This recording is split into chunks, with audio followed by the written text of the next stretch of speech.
सादरम अभिवादनम सर्वेभ्यो नमो नमः। मैं डॉक्टर अरविंद कुमार गौड़ एक बार फिर अपने सभी दर्शकों का, श्रोताओं का, पाठकों का अपने इस YouTube चैनल में हार्दिक स्वागत एवं अभिनंदन करता हूं। विगत 1 अक्टूबर 2023 को NMOPS national movement for old pension scheme के आह्वान पर नई दिल्ली में रामलीला मैदान में विशाल शंखनाद रैली का आयोजन किया गया। इस रैली में कन्याकुमारी से लेकर के कश्मीर तक और पश्चिम के प्रांतों से लेकर के पूर्वोत्तर के प्रांतों के सभी सरकारी कर्मचारियों ने प्रतिभाग किया।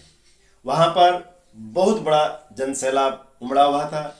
रामलीला मैदान के अलावा पूरी दिल्ली में भी आपको जो पुरानी पेंशन बहाली के लिए संघर्षरत सरकारी कर्मचारी थे, सारे पहुंचे हुए थे। इस रैली में मैं भी प्रत्यक्षदर्शी था, मैं भी वहां पर पहुंचा हुआ था। मैंने जो देखा वो कुछ चीजें मैं आप लोगों के साथ साझा करना यहाँ पर चाहता हूँ। एक तो वहां पर मेरे को जो मेन स्ट्रीम की मीडिया है वो कहीं भी दिखाई नहीं दी।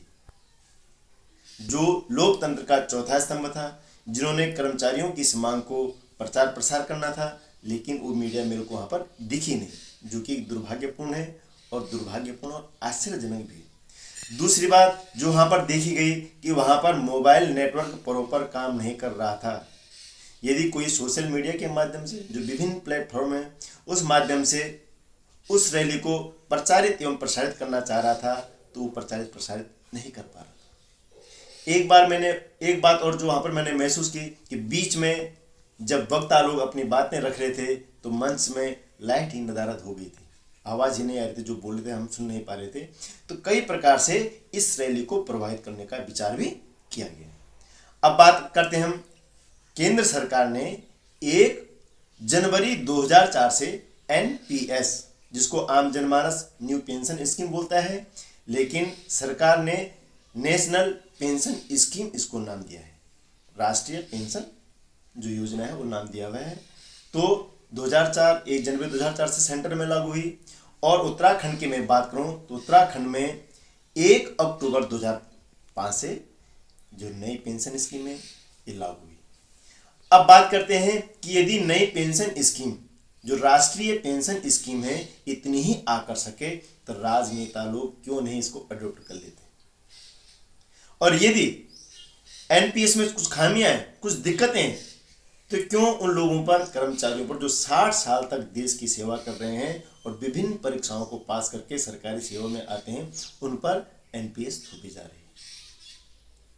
और एक बात यहां पर मैं करना चाहता हूं कि जब भारत देश आर्थिक रूप से कमजोर था, उस समय भारत देश अपने कर्मचारियों को पुरानी पेंशन देता था, वृद्धावस्था में उनको सामाजिक सुरक्षा प्रदान करता था।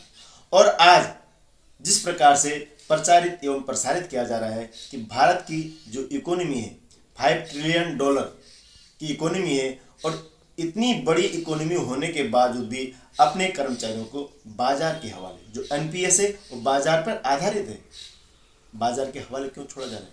क्यों उनकी सामाजिक सुरक्षा की व्यवस्था नहीं की जा रही है?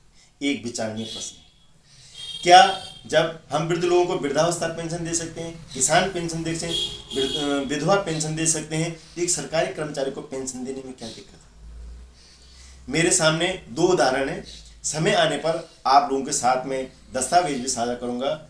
जो बहुत नज़दीकी उदाहरण मैं आप लोगों से साझा कर रहा हूँ। राजकीय इंटर कॉलेज भिरगुखाल, विकासखंड यमकेश्वर, जनपद पौड़ी गढ़वाल में कार्यरत अर्थशास्त्र के प्रवक्ता श्री राजेंद्र प्रसाद गौड़, वह 2014 में विनियमित हुए अर्थशास्त्र प्रवक्ता के पद पर, और 2019 में मई के माह में उनकी सेवानिवृत्ति हुई। तो उनकी पेंशन बनी 1954 रुपये, 1954 रुपये। अब 60 साल के बाद आप कल्पना कीजिए कि किस प्रकार एक वृद्ध व्यक्ति 1954 रुपये में अपना जीवन यापन करेगा, जबकि सिलेंडर की कीमत 1100-1200 रुपये हो रही। ये विचारणीय प्रश्न है। ये बाजार पर आधारित पेंशन की मैं बात कर रहा हूँ। दूसरा उदाहरण है मेरे सामने। राजकीय इंटर कॉलेज बंचूरी, विकासखंड यमकेश्वर, जनपद पौड़ी गढ़वाल, उत्तराखंड में कार्यरत श्री जनार्दन प्रसाद शर्मा, प्रवक्ता हिंदी। वो भी 2014 में विनियमित हुए थे और अप्रैल 2022 में उनकी अधिवर्षता पूर्ण हुई और 31 मार्च 2023 को 70 लाख के बाद वो सेवानिवृत्त हुए। तो उनकी पेंशन पता कितनी बनी? 3900 रुपये, 3900 रुपये उनकी पेंशन बनी 2023 में। अब आप कल्पना कीजिए कि 3900 रुपये में वह व्यक्ति किस प्रकार से अपना जीवन यापन करेगा। तो क्या ये कर्मचारी के हित में है? क्या ये आने वाले पीढ़ी के हित में है?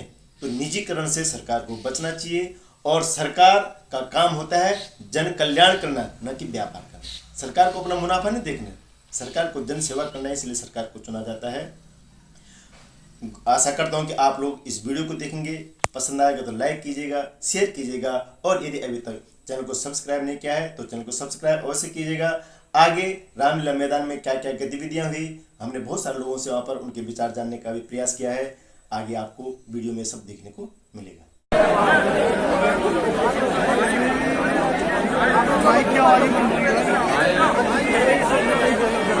छोटा पड़ गया है।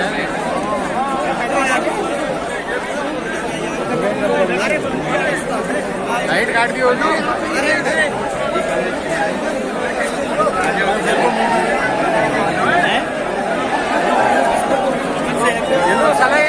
मोबाइल नंबर रिकॉर्ड नहीं कर पाया।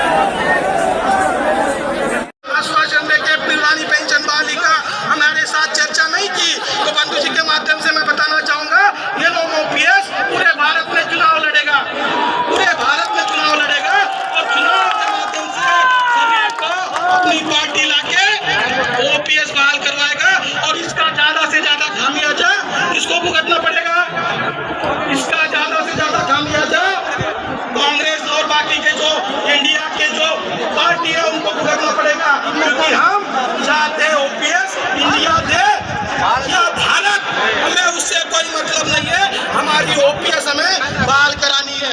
महाराष्ट्र से जो भी साथी आए हैं सबका मैं शुक्रिया अदा करना चाहता हूँ। समय बहुत कम है क्योंकि हमारे बहुत सारे साथी बोलने वाले हैं, बहुत सारे साथियों को मौका देना जाना है और राष्ट्रीय उपाध्यक्ष के नाते मेरी एक जिम्मेवारी है कि कार्यक्रम को अच्छा चलाया जाए। इसलिए मैं सभी साथियों का, हमारे राष्ट्रीय कार्यकारिणी और सभी प्रदेशों से आए हमारे लोगों को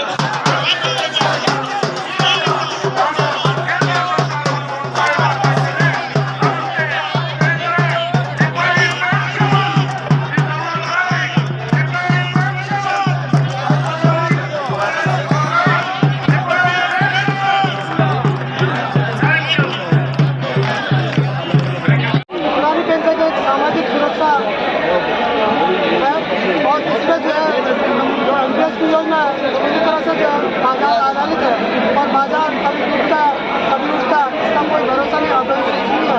इसलिए जो हम सभी की एक ही मांग है सामाजिक सुरक्षा वृद्धावस्था हम सभी के लिए अनिवार्य है और सभी देश के सभी कर्मचारी यहाँ पे रामलीला ग्राउंड में इकट्ठे हुए हैं और एक ही मांग है हमारी ओपीएस। पुरानी पेंशन बहाली संयुक्त मोर्चा के आह्वान पर आज हम रामलीला मैदान दिल्ली में एकत्रित हुए हैं, जिसमें पूरे भारतवर्ष के विभिन्न संगठन और विभिन्न कर्मचारी यहाँ पर उपस्थित हुए हैं और हम सब की एक ही मांग है, पुरानी पेंशन बहाल की जाए। राजनेता तो खुद पुरानी पेंशन दे रहे हैं, लेकिन हमें वो नए पेंशन स्कीम से जोड़ रहे हैं, जिसका कि आर्थिक से लेकर सामाजिक और मानसिक सब तरह का हमें नुकसान उठाना पड़ता है। एक आदमी 60 साल की उम्र में रिटायर होने के बाद 2000 रुपये उसकी पेंशन मिल रही है। 2000 से ज़्यादा पेंशन तो आजकल वृद्धा पेंशन है, उससे क्या हो पाएगा, कैसे अपने परिवार का गुजारा करेगा। एक ही मांग है सरकार से कि जो पुरानी पेंशन लागू करेगा वही देश पर राज करेगा। कहना चाहूँगा कि हम जैसे यहाँ एक मंच के नीचे पूरा देश और पूरे देश के सदस्य सब एकत्र हुए हैं, मैं ये कहना चाहूँगा कि विधवाओं के लिए पेंशन, वृद्धाओं के लिए पेंशन, वृद्ध के लिए पेंशन, किसानों के लिए पेंशन, सभी के लिए पेंशन हो सकती है, किंतु कर्मचारियों से सरकार को क्या दुश्मनी है। जो कर्मचारी 60 साल तक सेवा कर रहा है, नेता डींगे हाँकते रहते हैं, जो आदेश करते हैं उन आदेशों का अनुपालन कर्मचारी करता है। देश को कर्मचारी संभाल रहा है और उसी कर्मचारी का भविष्य अधर में लटका हुआ है। बुढ़ापे में उसके बुढ़ापे की लाठी उसको नहीं सौंपी जाती है। उसकी बीमारियां हैं, क्योंकि आजकल सूचना अधिकार से लेकर के और जितना कार्य का बोझ कर्मचारी के ऊपर बढ़ाया जा चुका है, उस हिसाब से मुझे तो नहीं लगता कि 60 से ऊपर कोई बढ़ पाता है। लेकिन 2-4 साल जो कुछ उसके होते हैं उसमें भी उसके रोजी रोटी के लाले पड़ जाते हैं। इसलिए हमें एक ही बात कहनी है, पुरानी पेंशन, पुरानी पेंशन, पुरानी पेंशन। आज 1 अक्टूबर सन 2023 रामलीला मैदान के परिसर में हम लोग खड़े हैं और अटेवा और राजकीय शिक्षक संघ की प्रांतीय कार्यकारिणी के आह्वान पर आज हम लोग यहाँ पर एकत्र हुए हैं। आज के दिन भारत देश के विभिन्न संगठनों के, विभिन्न विभागों के सभी लोग पुरानी पेंशन की मांग के लिए यहाँ पर एकत्र हुए। पुरानी पेंशन जो है वो हमारे बुढ़ापे की लाठी है। 30 साल की सेवा के पश्चात भी सरकार हमें एक निश्चित मान्य देना चाह रही है, जिसमें हम अपना गुजारा करें, जो कि संभव नहीं है। सरकार को समझना होगा कि अपना प्रत्येक प्रतिनिधि, चाहे वो विधानसभा सदस्य हो, चाहे वो लोकसभा सदस्य हो, एक दिन के लिए जब वो सदस्य बनता है तो उसको पेंशन लगती है। यहाँ 30 साल की सेवा देने के पश्चात भी हमें पेंशन प्राप्त नहीं हो पाती। पुरानी पेंशन न केवल हमारे परिवार के लिए एक संबल बनता है, और जो इसका एक सबसे बड़ा लाभ ये है कि बीच में अगर हमें पैसे की आवश्यकता होती है हम यहाँ से निकाल सकते हैं। लेकिन एनपीएस सरकार के जो तरीका है उसके माध्यम से पैसा निकाल भी नहीं सकते। ना आप अपने बच्चों की शादी के लिए इसका यूज़ कर सकते हैं, ना ही अपने बच्चों की पढ़ाई के लिए इसका यूज़ कर सकते हैं। तो हमारी केवल एक ही मांग है सरकार से कि पुरानी पेंशन बहाल की जाए और नई पेंशन का खत्म कर दिया जाए। ये हमारी मांग है।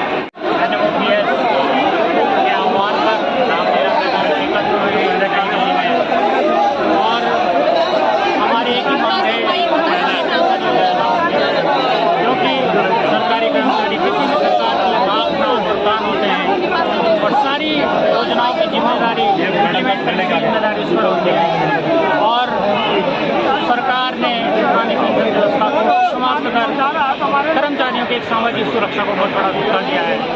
मेरा क्योंकि हम पूरे जीवन भर सरकार की योजनाओं के लिए संकल्प रहते हैं, कार्य करते हैं, और हम चाहते हैं कि सरकार भी हमारी सामाजिक सुरक्षा को ध्यान में रखे और हमारी इस पुरानी पेंशन बहाल की मांग को शीघ्र पूरा करें। मैं शिवरबाग रायबरेली से आई हुई हूँ। मैं बेसिक में टीचर हूँ और आज मैं यहाँ पे पुरानी पेंशन के लिए आई हूँ। हम चाहते हैं कि हमारी आवाज़ सरकार तक पहुँचे और वो हमारी पुरानी पेंशन को बहाल करे। जो जी हमारा हक है तो हमें चाहिए ही चाहिए। हम अपने हमारे बुढ़ापे का सहारा हम अपने जी सरकार ले रही है तो हमें चाहिए। जब सरकार ले रही है पुरानी पेंशन तो हमें भी लेने का हक है। हम भी इस देश के नागरिक हैं, ठीक है, हम इस देश के नागरिक हैं तो हमारा भी हक बनता है कि हम भी पुरानी, अगर वो छोड़ते हैं तो हम भी छोड़ने को तैयार हैं। जब वो ले रहे हैं तो हम क्यों ना लें। सिर्फ 5 साल के लिए आते हैं और उनको पुरानी पेंशन मिल जाती है। हम अपना 35-30 साल देते हैं सरकार को, अपना पूरा हम समय देते हैं, और जब हमें ज़रूरत है तो उस समय हमें पुरानी पेंशन नहीं दी जा रही है। हमें पुरानी पेंशन चाहिए।